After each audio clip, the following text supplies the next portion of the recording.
Hello and welcome. This is the second episode of the YTFL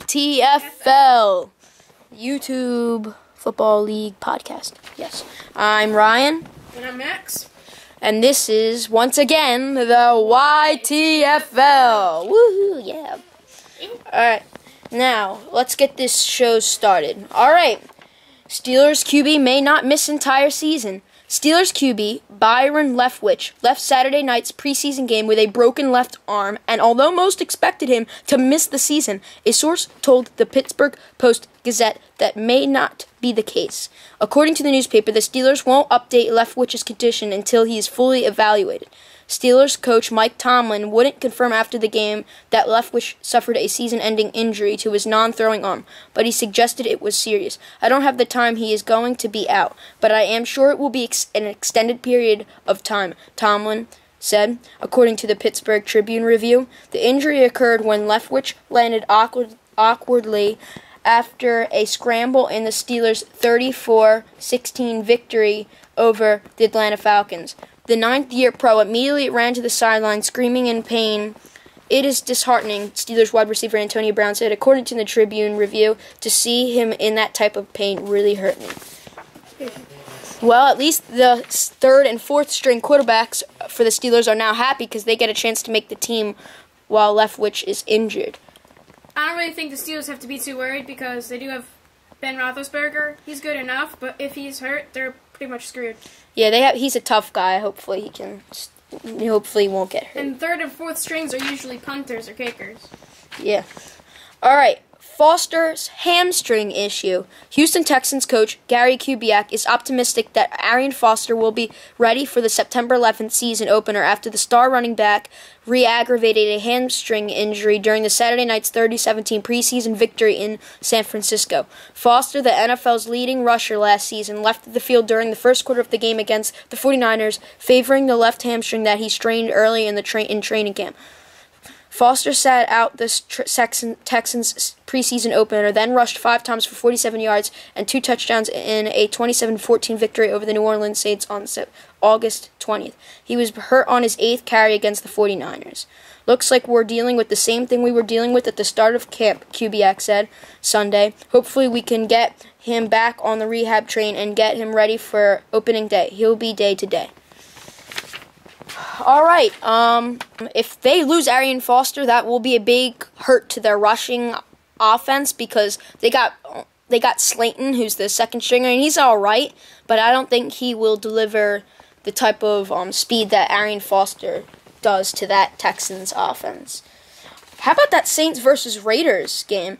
Breeze threw for 189 yards and led New Orleans to scores all on 3 drives he played in the Saints' 40-20 victory over the Oakland Raiders on Sunday night. Breeze completed 15 of 23 passes and looked almost as sharp as he did in his last trip to Oakland when he led 3 touchdown drives in his only series of a 45-7 victory 2 years ago in the 3rd preseason game. The Saints used that regular season dress rehearsal to go on and win their first 13 games and win the first Super Bowl title in franchise history.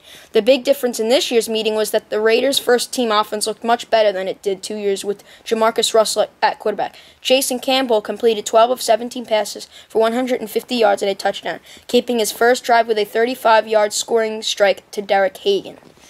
Since you're a Redskins fan, Max, Jason Campbell used to belong to them. Yeah, he was in 2009, I think, but he was pretty good, but he wasn't a big loss because he wasn't that good, and we got pretty much a better one. I mean, I guess you could say that.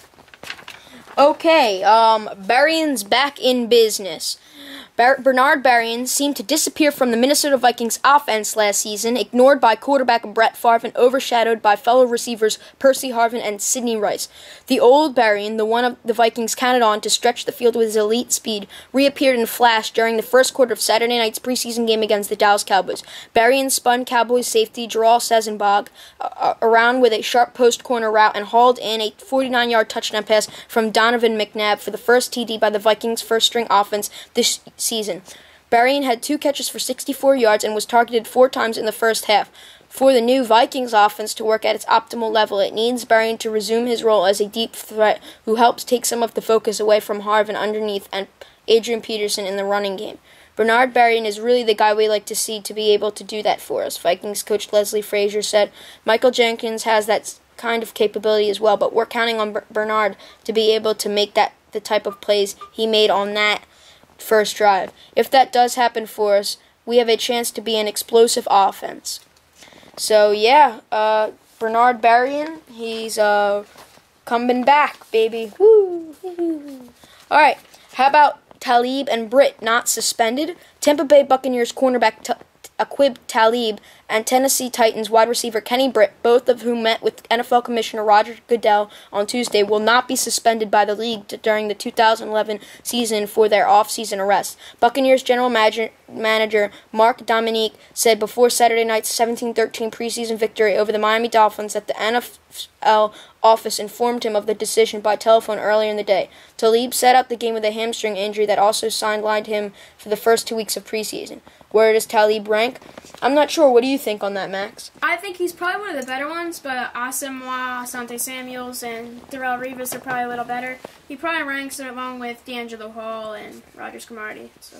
Yeah, I agree with you, too. All right. How about those crazy TDs in the preseason games? Brandon Marshall's TD, Chad Henne throws it deep to the Dolphins wide receiver, who stiff arms a defender and takes it 60 yards to the end zone for a touchdown. And Fitzgerald's TD, Kevin Cobb and Fitzgerald finally connected on their first reception into the end zone. It was an 80-yard touchdown, and Larry Fitzgerald shows off his true talent. Benson, a criminal. Cincinnati Bengals running back Cedric Benson is scheduled to go on trial Monday in Texas on misdemeanor assault charges. Benson is facing allegations that he punched an Austin bar employee after he was escorted out in the 2010 and could face up to a year in jail if convicted. He was arrested last month on charges of fighting with a former roommate. Travis County prosecutors say Benson's jury trial could be postponed another day if a case in front of his runs long. Benson has been the Bengals' leading rusher since 2008. He was an unrestricted free agent but chose to sign a one-year contract to stay with the team this season. A lot of people are getting arrested recently. Yeah. Breaking news. Seahawks tight end Carlson's season over due to shoulder injury. The Seattle Seahawks have lost one of their best offensive weapons, announcing Tuesday that the tight end John Carlson will undergo season-ending shoulder surgery. Carlson suffered a torn labrum and has not practiced since the Seahawks' first preseason game, according to the Seattle Times. All right, that breaking news was breaking news. It must have been posted recently.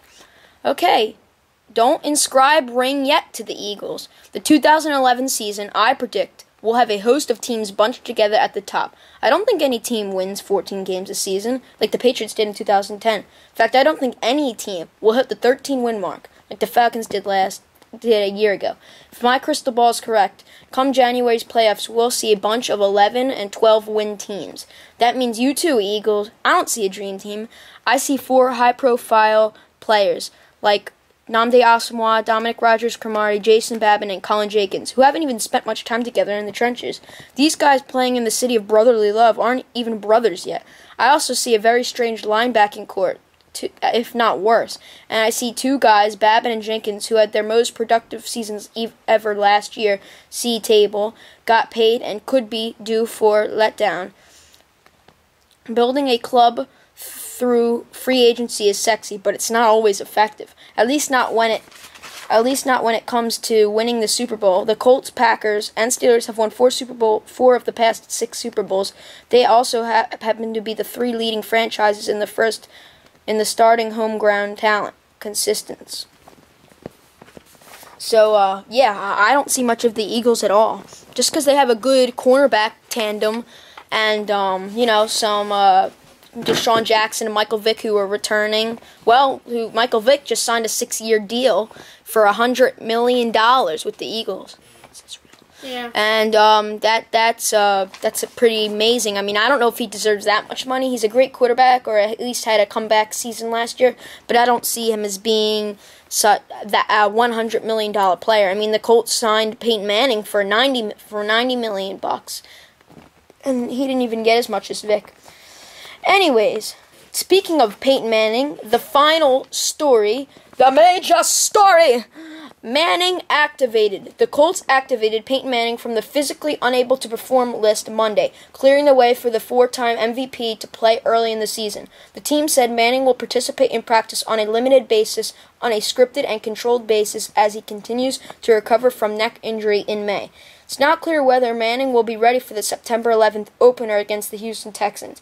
Manning has already ruled himself out of Thursday night's preseason finale against Cincinnati Bengals.